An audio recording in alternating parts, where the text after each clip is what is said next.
ஐயன் கருப்பசாமியினுடைய அருள் கருணையால் இங்கே கூடி வந்திருக்கிற எல்லா பக்தர்களுக்கும் நம்முடைய புளியரை அருள்மிகு கருப்பசாமி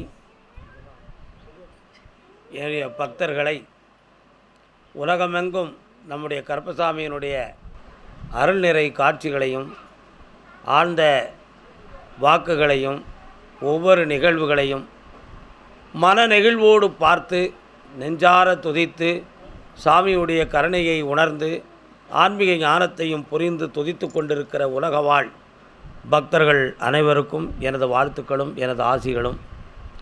இந்த ஆடி அமாவாசையை முன்னிட்டு இந்த உலகுயிர்களெல்லாம் புனிதமாக வாழ வேண்டும், எல்லா மனித ஜீவன்களும் தன்னுடைய எண்ணங்களை நிறைவேற்றி உயர்ந்த நிலைகளோடு வாழ்ந்து இந்த வாழ்வை பூரண செய்து கொள்ள இறைவனுடைய கருணை உதவ வேண்டும் என்று சொல்லி உங்கள் அனைவருக்காக நான் வாழ்த்துக்களும் சொல்லி உங்களுக்காக பிரார்த்தனையும் செய்து கொள்கிறேன். ஆடி அமாவாசை உலகமெங்கும் நமது இந்த ஆடி அமாவாசையை பெருமையாக கொண்டாடக்கூடியதும் வணங்கக்கூடியதும் பூஜைகள் புனஸ்காரம் செய்வதற்கும் காரணங்கள் என்ன அப்படி என்று ஒவ்வொருத்தரும் ஒவ்வொரு விதத்திலே கருத்துக்களை குவித்து வைத்திருந்தாலும் ஆனால் அந்த உண்மையான காரணம் என்ன என்பதை உணர வேண்டியதுதான் முக்கியமானதாகும். தமிழ் மாதத்தில் சூரியன் உச்சம் பெறக்கூடிய மாதம் சித்திரை. சூரியனுக்கு ராசி மண்டலத்திலே சொந்த ராசியாகிய இடம் சிம்மம். அப்போ அவர் ஆட்சி செய்கிற இடம் சிம்மம் என்னும் ராசி. அவர் உச்சம் பெற்று பிரகாசித்து இருக்கக்கூடிய இடம் மேசம் என்னும் ராசி. இந்த 12 ராசிகளையும் தான் நம்மவர்கள் பெரிய வருஷாதியிலே 12 மாதங்களாக நமக்கு போதித்தார்கள். அப்படி அந்த 12 தமிழ் மாதங்களாக போதிக்கிற பொழுது மேசத்தை சித்திரை என்றும் ரிஷபத்தை வைகாசி என்றும் எண்ணி கரெக்டாக பார்த்து வருவார்கள். இது சூரியனுடைய உச்சத்தை வைத்து எண்ணுகிற காலம். ஆண்டு அறிக்கை, ஆண்டு பிறப்பு என்று நம் மக்கள் ஒரு காலத்தை சரியாக கணக்கிட்டு வைத்தார்கள். அதிலே ஆவணியை ஆண்டு பிறப்பு என்று குறிப்பிட்டார்கள். அப்படி ஆண்டு பிறப்பு என்று எதை வைத்து சொன்னார்கள்? சூரியன் சிம்மம் என்னும் ராசியிலே ஆட்சி செய்து ஆண்டு வந்த காலத்தை ஆண்டு பிறப்பு என்று சொன்னார்கள். அப்போ ஆவணியிலிருந்து 1, 2 என்று எண்ணினால் ஆவணி, புரட்டாசி, ஐப்பசி, கார்த்திகை, மார்கழி, தை, மாசி, பங்குனி, சித்திரை, வைகாசி, ஆனி 11வது மாதமும் ஆடி 12வது மாதமுமாக முடிகிறது. அப்போ ஆடி மாதம் என்பது தமிழ் மாதத்தில் கடைசி மாதம். தமிழ் வருஷத்தில் ஆடி மாதம் என்பது கடைசி மாதம். அதான் ஆடி கடைசி, ஆடி திருவிழா. ஏன் அப்படி? ஒரு வருஷத்தில் ஆவணியிலிருந்து ஆடி மாதத்துக்குட்பட ஒவ்வொரு அமாவாசையிலும் திதி கொடுப்பவர்கள், அமாவாசையிலே முதியோர்களுக்காக தர்ப்பணம் செய்து கொள்பவர்கள் மனம் நிறைந்து இருப்பார்கள். அதில் சில மாதங்களிலே அவர்கள் அர்ப்பணம் செய்துவிடுவதற்கு காலதாமதமாகி செய்யாமல் விட்டிருந்தாலும் இந்த ஆடி மாதம் வரக்கூடிய கடைசி மாதம் அதுதான். அதில் வரக்கூடிய அமாவாசையில் அந்த தர்ப்பணங்களை செய்து பிதர்களுக்கு செய்யக்கூடிய கடன்களை தீர்த்து கொள்ளலாம் என்பதற்காகத்தான் ஆடியினுடைய வரக்கூடிய அமாவாசையை பெருமைக்குரியதாகவும் ஒரு தெய்வீக வழிபாட்டுக்குரியதாகவும் நம்மவர்கள் வைத்து நம்மளை போற்றி புகழ வைத்தார்கள். ஒரு ஆத்மா எங்கே அடைக்கலமாகிறது என்பதை பற்றி சில மாதங்களுக்கு முன்பு நாம் பேசும் பொழுது கூறியிருந்தோம். மரணத்துக்கு பின் அப்படி என்று ஒரு தலைப்பில் பல பேர்கள் நூல்கள் எழுதியிருக்கிறார்கள். பல தீர்க்கதரிசிகள் கருத்துக்கள் குவித்திருக்கிறார்கள். யாருடைய கருத்துக்களையும் பகிர்ந்து கொள்வதற்காக இந்த வார்த்தைகளை நாம் முன்னின்று வைக்கப்படவில்லை என்றாலும் மனிதனுடைய சரீரத்தை விட்டு நீங்கிய பின்பு அந்த ஆன்மா எங்கே போகிறது, அது எங்கே தவழுகிறது, அதனுடைய நிலைகள் என்ன என்பதை பற்றி எல்லா முனிவர்களும் சித்தர்களும் யோகியர்களும் நிறைய விஷயங்களை புரிந்திருக்கிறார்கள், கண்கூடாக தெரிந்திருக்கிறார்கள், புலன்கள் மூலமாக உணர்வு மூலமாக அனுபவித்து அதை பகிர்ந்திருக்கிறார்கள். அப்படியெல்லாம் பார்க்கிற பொழுது ஆத்மாவுக்கு உணர்ச்சி உண்டா என்பதை பற்றி நாம் முன்னால் பேசிய உரைகளிலே நாம் சொல்லியிருக்கிறோம். சரீரம் இல்லை என்றால் உணர்ச்சி இருக்காதே, அப்படி என்றால் ஆன்மாவுக்கு சரீரம் கிடையாது, உணர்ச்சி எங்கிருந்து வந்திருக்கும், எப்படியெல்லாம் சிந்தித்திருக்கிறோம்.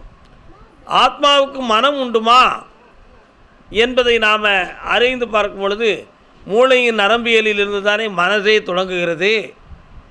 சரீரம் இல்லை என்றால் மூளை இல்லையே, அப்படி என்றால் ஆன்மா சரீரமற்றதாச்சே, அதற்கு எப்படி மனசு இருக்கும் என்பதை பற்றியெல்லாம் விஞ்ஞான ரீதியாக சிந்தித்து பார்த்திருந்தாலும் கண்கூடான செய்திகள் நிறைய மாறுபட்ட கருத்துக்களாகவே இருக்கிறது. ஏனெனில் ஒரு பெண்மணி குளத்துக்கரைக்கு விறகு பிறக்க பெயர்க்கும் பொழுது சரீரம் இல்லாமல் ஒரு நிழல் போல ஒன்று அவள் உடம்பை சேர்ந்து விட்டது. நிழல் வடிவத்தில், ஒரு மனித நிழல் வடிவத்தில் ஒன்று அவளுடைய உடம்பு போய் தொட்டு இருக்கிடுது.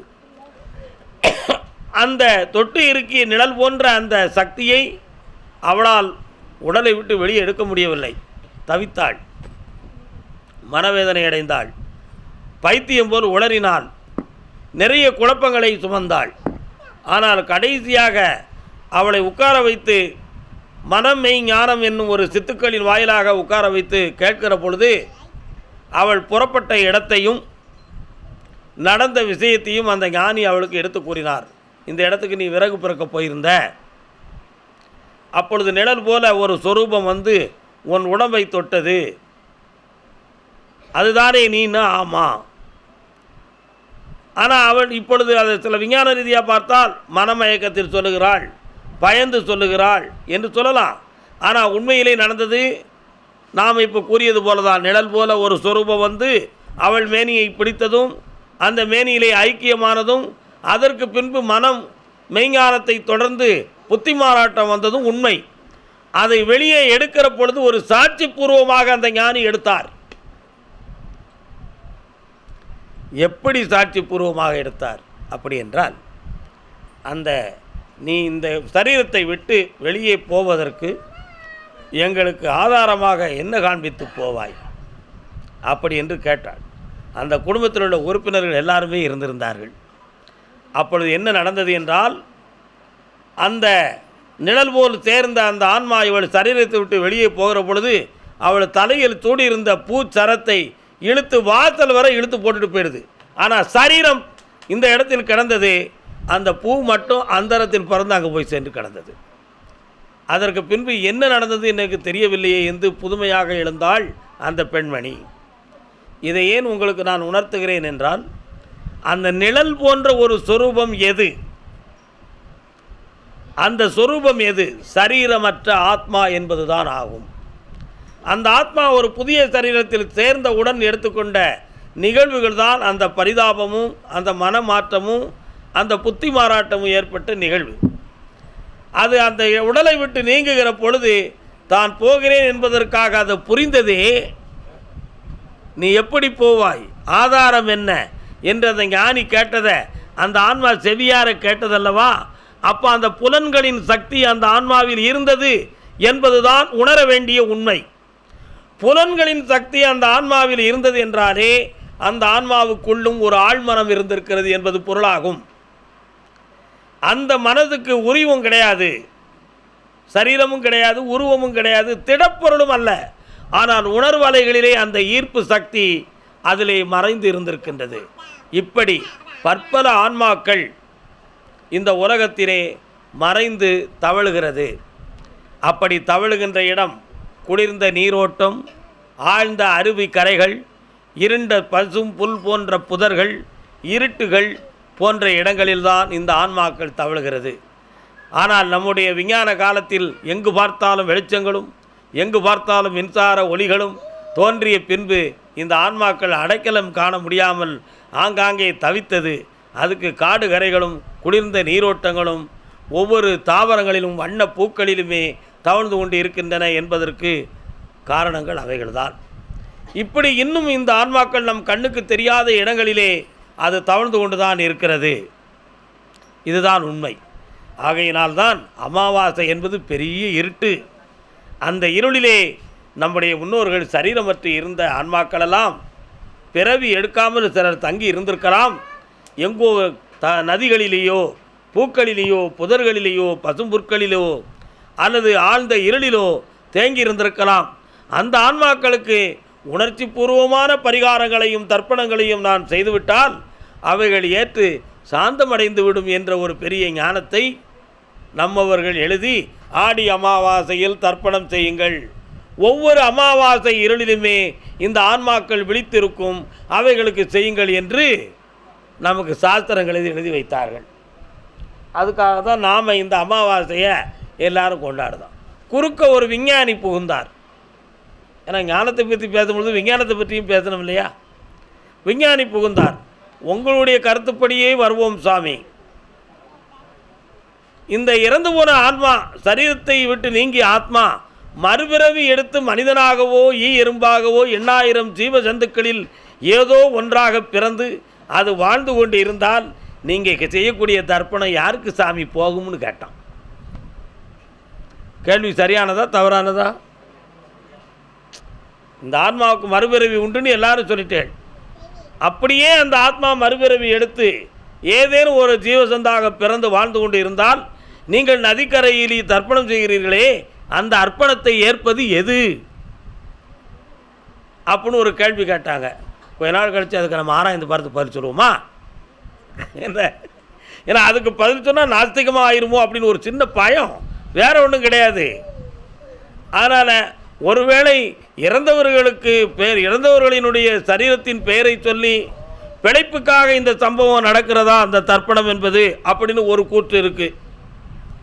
அப்படி இல்லை, உண்மையிலேயே அந்த ஆன்மா மறுபிறவி எடுக்காமலே இருக்கிறதா என்று சொல்லி ஒரு சிந்தனை இருக்கிறது. ஆனால் நம்முடைய ஞானத்துக்கு கட்டுப்பட்டது என்னவென்றால், அப்படியே நம்ம தாத்தா ஒரு பிறவி எடுத்து ஒரு ஜீவனாக வாழ்ந்தாலும் அவருடைய பெயரில்தான் இந்த தர்ப்பணத்தை செய்கிறோம். எந்த சரீரத்தில் அந்த ஆன்மா வாழ்ந்து கொண்டிருக்கிறதோ அது அந்த புண்ணியத்தை பெறட்டும் என்பதற்காகவே இந்த பரிகாரத்தை செய்து நாம் மகிழ்வோமாக. என்றைக்கும் சரியான வழிகளிலேயே போவோம், நீதியான வழியிலேயே போவோம், உயர்ந்த சிந்தனையிலேயே நாம் நடத்தி கொள்வோம், அவ்வளவுதான். இதற்கு ஏன் ஆராய்ச்சி செய்து ஒரு சாரதை குற்றம் என்று ஏன் சொல்வானேன்? அதனால் எல்லாரும் மனதையும் பக்குவம் அடைந்து கொள்வோம். இதற்குத்தான் இந்த ஆடி அமாவாசையை புனிதமாக கருதினார்கள். அவரவர் குலதெய்வத்தை வணங்குதல், முன்னோர்களை வணங்குதல், அகோர தெய்வங்களுக்கு வழிபாடு செய்தல். ஏன் அகோர தெய்வங்களுக்கு வழிபாடு செய்ய? காளிக்கு ஆடி அமாவாசையில் காளியம்மாளுக்கு, மகிஷாசுர மர்தினிக்கு, துர்கா தேவிக்கு, கருப்பசாமிக்கு, இதுக்கெல்லாம் ஒரு பூஜை வச்சுருப்போம் அமாவாசையில். ஏன்னு தெரியுமா? அமைதி. ஏன்? அகோர தெய்வங்கள் தான் பகிரங்கமாக சரீரத்தை நீக்கக்கூடிய ஆன்மாக்களை தன் பக்கம் இழுத்து அடைக்கலம் காக்கக்கூடிய சக்தி இந்த பூலோகத்தில். அம்மாள் காளியம்மாளுக்கு கலிங்கத்து பரணியில் என்ன பேர் தெரியுமா? எல்லா பேய்களையும் ஆட்டி வைக்கின்ற மாராணி என்னும் கால ரூபினிதான் காளியம்மை என்று கலிங்கத்து பரணியிலே ஜெயங்கொண்டார் எழுதியிருக்கிறார். கலிங்கத்து பரணி சோழ சாம்ராஜ்யத்தில் தோன்றிய ஒரு அற்புதமான இலக்கிய நூல். உச்சயினி தேசத்திலே விக்ரமாதித்தன் கும்பிட்டு வந்த காளி நம்ம நாட்டில் உச்சினி மாகாளின்னு பேர் வச்சுருக்கிறாங்க. ஆனால் அதுக்கு உண்மையான பேர் என்ன பேர்? உஜ்ஜயினி காளி. உஜ்ஜயினி தேசத்தில் விக்ரமாதித்தன் கும்பிட்டு வந்த காளி. இப்படி அந்த காளி என்பது பேர் என்ன? கால ரூபினி. எல்லா ஆன்மாக்களையும் தன் பக்கம் இழுத்து, எல்லோருடைய உணர்வுகளையும் தன் பக்கம் இழுத்து அடக்கி வைத்திருக்கின்ற ஒரு மாபெரும் பேராற்றல் தான் காளி என்னும் ரூபினி. அதனால் அவளுக்கு பேர் கால ரூபினி அப்படின்னு பேர். கருப்பசாமி 33 கோடி தேவாதி தேவர்கள், 48,000 மகா முனிவர்கள் என்றும் இந்த உலகையரில் காக்கும் தெய்வங்களாக சோழசாஸ்திரத்தின்படி வாழ்ந்து கொண்டிருக்கின்ற அந்த தேவதைகளுக்கெல்லாம் தளபதியாகவும் ராஜாகவும் இருந்து ஆட்சி செய்து இந்த உலக மக்களுக்கு காக்கும் பொறுப்பை கொடுக்கிற ஒரு ஆற்றல் தான் கருப்பசாமி. அதனால்தான் கருப்பசாமிக்கும் இந்த அமாவாசையில் ஒரு பூஜை. இப்படி நம்முடைய முன்னோர்கள் ஞானியர்கள் அனைவருக்குமே இந்த பூஜைகள் வழிபாடுகள் செய்கிறது. நாமும் சுமார் 22 ஆண்டுகள் நமது கருப்பசாமி கோவிலில் ஆடி அமாவாசையை பெரும் திருவிழாவாக, அற்புதமான அன்னதான விழாவாக கொண்டாடி கொண்டிருந்தோம். இப்பொழுது நம்முடைய கோவிலில் இன்னும் கும்பாபிஷேகம் நடத்தவில்லை. கும்பாபிஷேகம் நடத்தாத ஒரு காரணத்தினால் ஆடி அமாவாசை என்னும் திருவிழாவை நாம் நிறுத்தி வைத்திருக்கிறோம். ஆனாலும் ஆடி அமாவாசையில் சிறந்த புஷ்பாஞ்சலி, ஸ்ரீ அன்னதானம், சாமியுடைய திருப்புகழ்களை பஜனையாக பாடுதல் போன்ற நிகழ்வுகள் நாளைக்கு இரவில் நடைபெறும். திருவிழா என்பது நடக்கவில்லை. இந்த ஆண்டில் நம்ம எப்படியாவது சாமிகிட்ட உத்தரவு கேட்டு கும்பாபிஷேகத்தை பெருமையாக நடத்தி அடுத்த ஆண்டு ஆடி அமாவாசையை பெருமைக்குரிய விழாவாக எல்லா உயிர்களும் இன்புற்று வாழ்வதற்காக நடத்தி மாசில்லாத மனதுக்குள் ஈசனை என்றும் நிறைத்து இனிமையாக வாழ்வோம் என்று சொல்லி அருள்வாக்கை தொடங்குவோம். வாழ்க, வணக்கம்.